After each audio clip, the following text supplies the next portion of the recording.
6.25 전쟁사 9편은 유엔군 총사령관 메가더 원수의 해임과 신임 미8군 사령관 벤 플리트 중장에 대한 이야기입니다.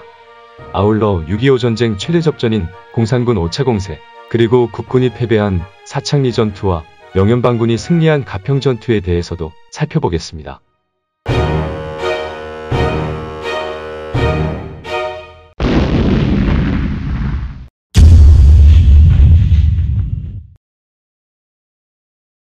트루먼 대통령과 메가더 원수는 6.25 전쟁을 보는 시각이 달랐습니다. 메가더는 중국을 공격해 공산주의를 아시아에서 몰아내야 한다는 생각을 가졌고, 트루먼 대통령은 한국 내에서만 전개되는 제한전쟁으로 끝내려고 했습니다. 메가더의 불복종과 공격적인 언행에 분노한 트루먼 대통령은 1951년 4월 11일 유엔군 총사령관 메가더 원수를 해임했습니다. 본인은 메가더 원수가 그의 공식 임무와 관련된 문제들에 있어서 미국 정부와 유엔의 정책을 전폭적으로 지지하지 않는다는 결론을 내리게 된 것을 깊은 유감으로 생각합니다. 미국 헌법이 본인에게 부여한 소정의 책임 및 유엔이 본인에게 위임한 추가적인 책임을 고려하여 본인은 극동지역 사령관을 교체해야 한다는 결정을 내렸습니다. 이에 따라 메가더 원수를 사령관직에서 해임하고 리치 웨이 중장을 그의 후임자로 임명합니다. 이 소식은 전파를 타고 곧 도쿄로 알려졌습니다. 이때 메가더는 손님들에게 오찬을 대접하고 있는 중이었습니다. 조용히 식사를 하던 메가더 부인은 남편의 부관인 허프 대령이 문간에 서 있는 것을 발견했습니다.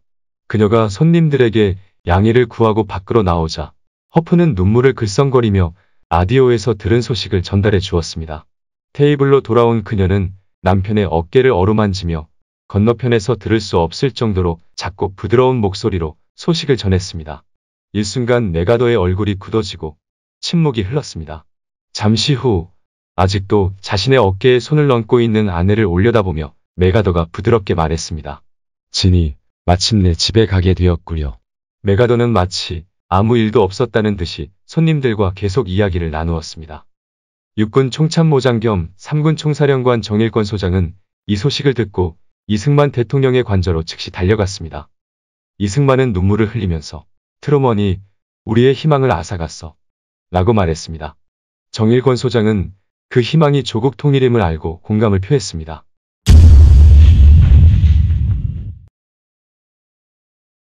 메가더 원수의 해임으로 공석이 된 유엔군 총사령관에는 리치 웨이 중장이 대장으로 진급하면서 임명되었고, 새로운 미8군 사령관으로 벤 플리트 중장이 부임했습니다. 벤 플리트 중장은 2차 세계대전 당시 미 90보병 사단장과 미 3군 단장으로 인상적인 활약을 펼쳐 패튼 장군으로부터 자신의 휘하에 있던 장군들 중 가장 뛰어나다는 평을 들은 맹장입니다. 벤 플리트는 중공군 5차 공세 때 포병의 탄약 통제 보급률을 5배로 늘려 화력으로 제압하는 방식을 택했는데, 이 전술은 종군 기자들에 의해 벤 플리트 탄약량, 벤 플리트 포격이라는 이름으로도 알려지게 됩니다. 중공군 5차 공세를 격퇴하고 신속하게 반격으로 전환하여 승기를 잡은 공을 인정받은 벤 플리트는 1951년 7월 31일 대장으로 진급합니다. 벤 플리트는 여세를 몰아 1951년 중반에 전선을 평양 원산선까지 밀어붙이고 싶어 했으나 휴전을 통해 전쟁을 종료하려는 미 합동참모본부의 반대로 뜻을 이루지 못합니다. 벤 플리트 장군은 국군에게 훈련과 충분한 화력이 절실하다고 판단하여 전선의 어려움을 감수하면서 전선의 국군 사단을 후방으로 빼내 재훈련시키는 한편 육군 사관학교를 재창설하고 국군 사단을 10개에서 20개로 증편하기로 하는 등 국군 전력 향상을 위해 많은 노력을 기울였습니다. 이러한 공로로 인해 이승만 대통령은 벤 플리트 대장을 한국군의 아버지라고 칭했습니다. 벤 플리트 장군은 6.25 전쟁에서 외아들을 잃는 아픔을 겪었습니다. 벤 플리트 주니어 대위는 제3폭격비행단 제13폭격비행대대 소속으로 B-26 폭격기를 몰고 북한 후방의 보급로를 폭격하는 작전을 수행하다 1952년 4월 4일 오전 3시 15분에 연료가 부족하니 다른 목표를 공격하겠다는 교신을 끝으로 연락이 두절되었습니다. 북한의 대공포에 격추되었는지 연료가 떨어져 북한 지역에 불시착했는지 불분명했으며 끝내 행방이 밝혀지지 않아 실종 처리되었습니다.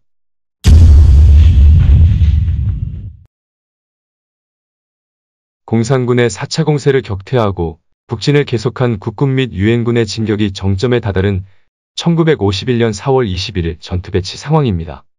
서부전선 임진강과 한탄강선 방어를 담당한 미 1군단은 미 3사단, 미 24사단, 미 25사단, 국군 1사단, 영국군 29여단, 터키여단으로 편성되어 있었습니다.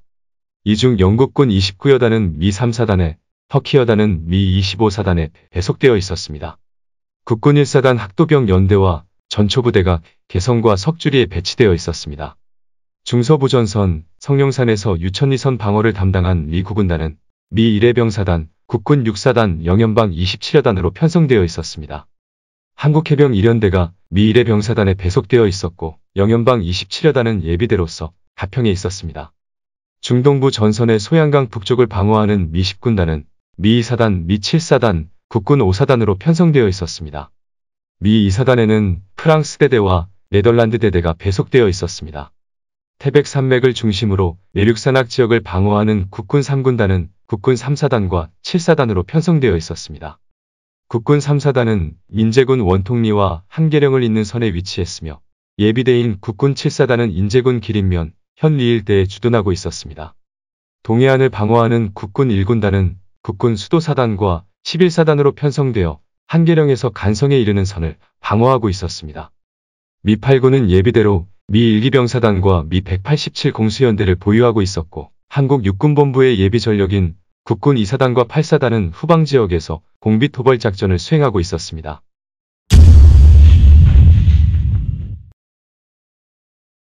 중공군과 북한군 연합사령관인 펑더화이는 5차 공세를 1951년 4월 22일 황혼 무렵에 실시하기로 결정한 후 중공군 3개 병단 총 12개 군을 서부전선에 배치해 5차 공세의 주공으로 삼고 북한강 서쪽의 국군과 유엔군을 분할하는 임무를 맡겼습니다. 동부전선에서는 북한군 3군단과 5군단이 서부전선 주공에 맞춰 조공을 병행하기로 했습니다.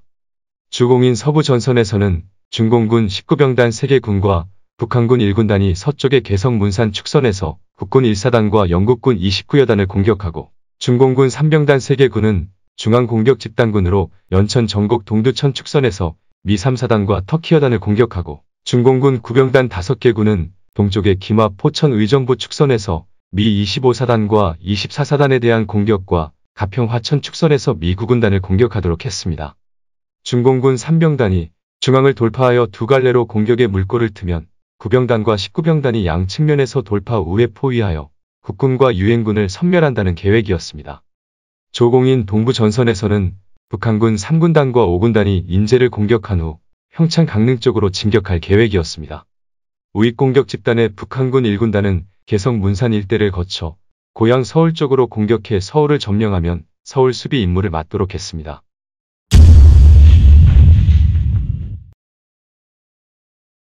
(5차) 공세 첫날인 4월 22일 오후 5시 모든 전선에서 중공군 3개 병단의 대대적인 공세가 시작됐습니다. 우익공격을 맡은 중공군 19병단은 임진강 서쪽 기슭에 국군과 유엔군을 공격하여 임진강을 돌파했습니다. 중공군 64군은 국군 1사단을 공격하여 4월 23일 장파리 마지리를 점령한 뒤 저지를 당하자 제2선의 중공군 65군 예하 2개 사단을 계속해서 전투에 투입했습니다. 북한군 1군단은 공격 첫날인 4월 22일 밤 개성을 점령했으며 4월 24일 임진강을 건너 문산 쪽으로 남하하며 국군 1사단을 압박하기 시작했습니다.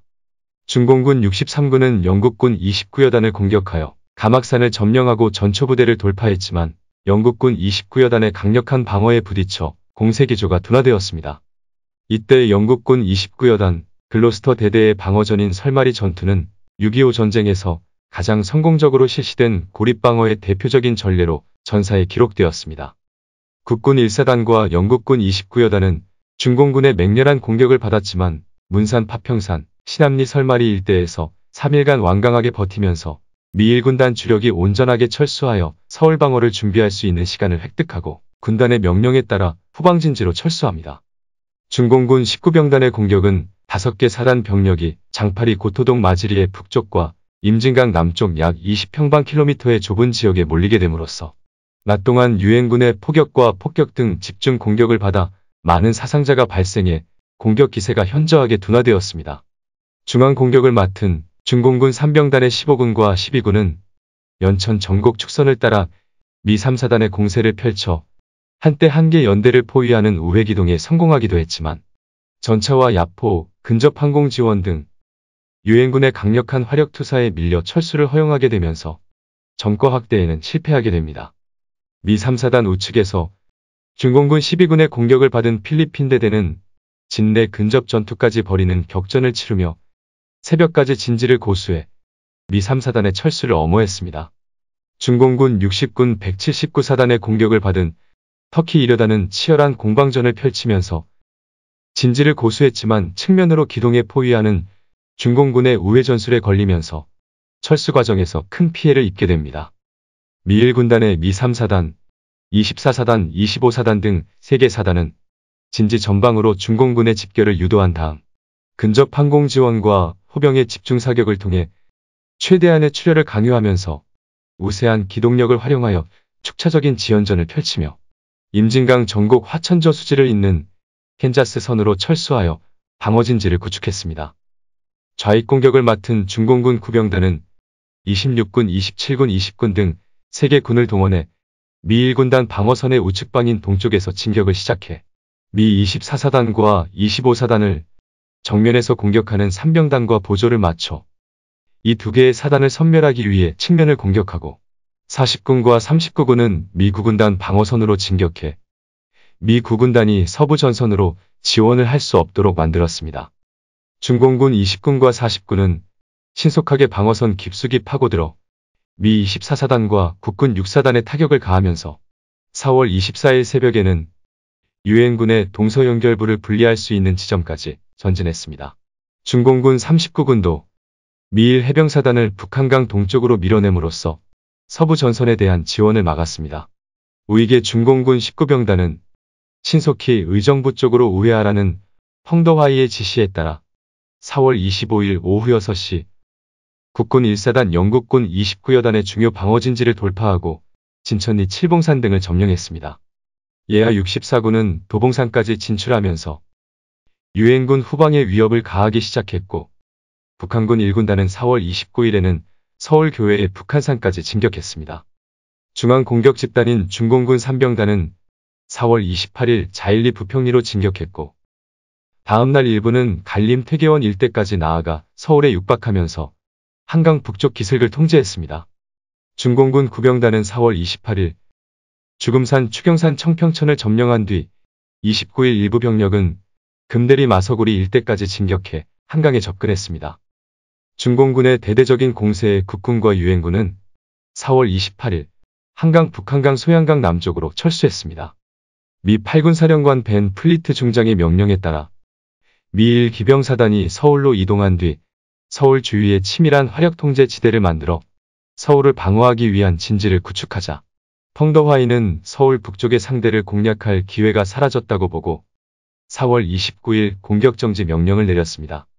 이렇게 해서 공산군 측이 최대의 병력을 동원하여 야심차게 추진했던 공산군 5차 1단계 공세가 8일 만에 종료됩니다. 중공군 부사령관 홍쉐즈는 그에 져서 항미 원조전쟁 회역에서 5차 전역의 1단계 공세는 상대의 대여섯 개 사단을 무력화시킨다는 목표를 세웠으나 결과는 신통치 않았다.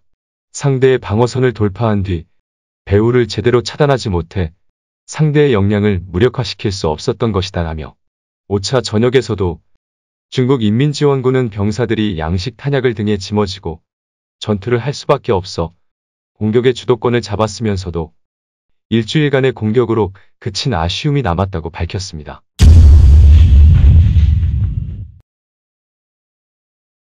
사창리 전투는 공산군 5차 1단계 공세 개시일인 1951년 4월 22일부터 23일까지 2일간 경기도 가평군과 강원도 화천군의 경계에 있는 화학산과 화천군 사창리 일원에서 국군과 중공군 사이에 벌어진 전투입니다.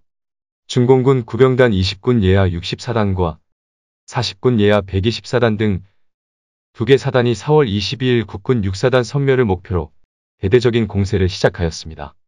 진지 정면에 강력한 압박도 힘에 붙이는 상황에서 중공군 전술의 특징인 후방 기동을 통한 테러 차단이 현실이 되자 소부대별로 무질서하게 퇴각하기 시작하면서 6사단 전체가 통제 불능 상태에 빠지게 됩니다. 좌측방의 19연대는 고립되었고 우측방의 2연대와 예비대인 7연대는 차량과 장비를 포기하고 일부는 인접부대로 넘어가고 일부는 소규모 인원으로 중공군의 포위망을 뚫으며 분산 철수했습니다. 방어선을 돌파한 중공군이 7연대 후방의 포병부대들을 공격하자 이들은 유일한 철수로인 사창리 춘천 간 도로를 따라 철수했습니다. 국군 6사단이 주 저항선에서 철수하자 이 지역에서 사단을 화력 지원하던 미 포병부대들도 동쪽 북한강 지역으로 이동하려 했으나 사창리에서 철수한 부대가 합류되면서 보병과 포병부대들로 일대 혼잡이 발생한 가운데 중공군의 기습 공격까지 받게 되자 미 포병부대들도 다수의 화기를 유기한 채 철수했습니다. 국군 6사단은 철수 중 통신 장비를 유기했기 때문에 중공군의 공격이 중단된 자정 무렵에도 지휘 통제가 어려워 예하 연대의 상황을 파악할 수 없었습니다. 다음 날인 4월 23일 새벽 2,500명 정도가 이틀 전 공격을 준비했던 성룡산 화학산 후방에 집결할 수 있었습니다. 미 구군단장 호지 중장은 국군 6사단에 신속히 부대를 재편성하고 성룡산 화학산을 잇는 캔자스선에서 중공군을 저지하도록 명령했습니다. 국군 6사단장 장도영 준장은 명령에 따라 부대를 배치하였으나 어둠이 깔리고 작전의 주도권을 장악한 중공군이 공격을 재개하자 사기가 저하된 장병들로 중공군의 파상 공격을 막아내기에는 역부족이었습니다. 국군 6사단은 가평계곡을 향해 다시 철수를 시작하여 영연방 27여단의 엄호하에 4월 24일 아침 가평 남서쪽에서 부대를 재편하게 됩니다. 6사단은 소총 2263정, 자동화기 168정, 2.36인치 로켓포 66문, 대전차포 2문, 박격포 42문, 곡사포 13문, 그리고 차량 87대를 손실했습니다. 6사단을 화력 지원한 미 포병부대도 105mm 곡사포 15문을 비롯하여 4.2인치 박격포 13문과 242대의 무전기, 그리고 차량 73대를 손실했습니다. 그러나 다행히 낙오한 병력들이 계속 부대로 복귀하여 4월 25일에는 6,313명이 집결하게 되었습니다. 당시 국군 6사단은 1950년 가을 북한 지역의 전투에서 경험한 중공군에게 포위되면 끝장이라는 공포심리가 남아있는 상태로 중공군의 전매 특허인 우회기동을 통한 포위 전술로 후방의 퇴로가 끊기게 되자 집단 공황 상태에 빠져 괴멸적인 패배를 하게 되었습니다. 하지만 한 달도 채 안 되는 기간에 심기일전하여 용문산에서 중공군 세계 사단을 격퇴하는 큰 승리를 거두게 됩니다.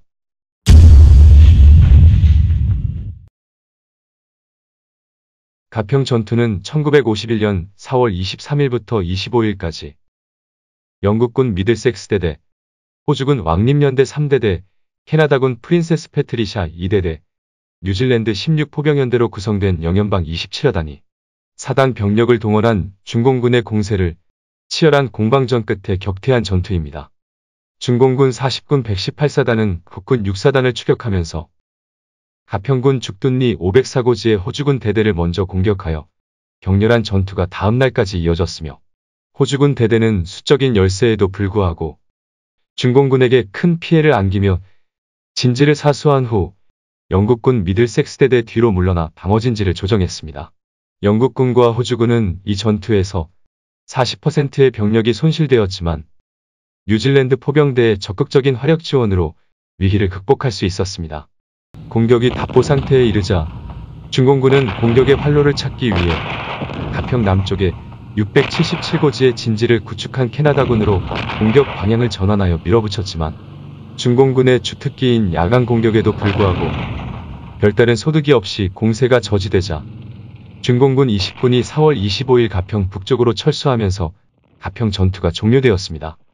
중동부 전선에서 서울로 이어지는 주요 길목인 가평의 방어진지를 구축한 영연방 27여단은 앞선 사창리 전투에서 패배한 국군 6사단이 협곡을 통해 철수하는 것을 엄호하고 국군 6사단을 추격해온 중공군 대병력을 막아냄으로써 국군과 유엔군은 새로운 방어진지를 구축할 수 있게 되었습니다.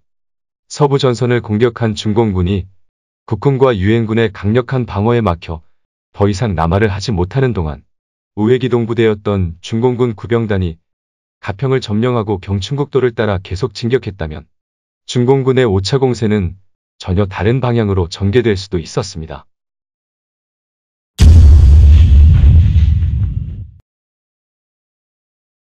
국군 1사단, 미 3사단, 미 25사단, 영국군 29여단, 터키 1여단 등으로 구성된 미 1군단은 서울 점령을 목표로 서부 전선에서 남하한 중공군 19병단 63군, 64군, 65군과 북한군 1군단 등 4개 군단 12개 사단의 공격을 격퇴하고 4월 30일 본격적인 반격에 앞서 방어 중심을 늘리고 적정을 탐지하기 위한 위력 수색 작전에 돌입하여 5월 8일에는 경기도 고양을 탈환하였습니다.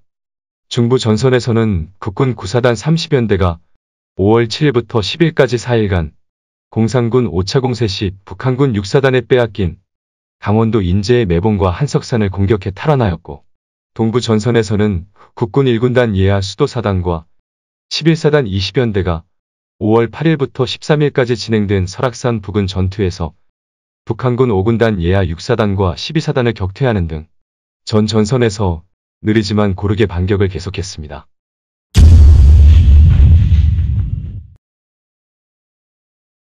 이어지는 10편에서는 공산군 5차 2단 개공세에 대해 이야기하겠습니다. 구독과 좋아요는 교양선택 전쟁사를 지키는 힘입니다. 끝까지 시청해주셔서 고맙습니다.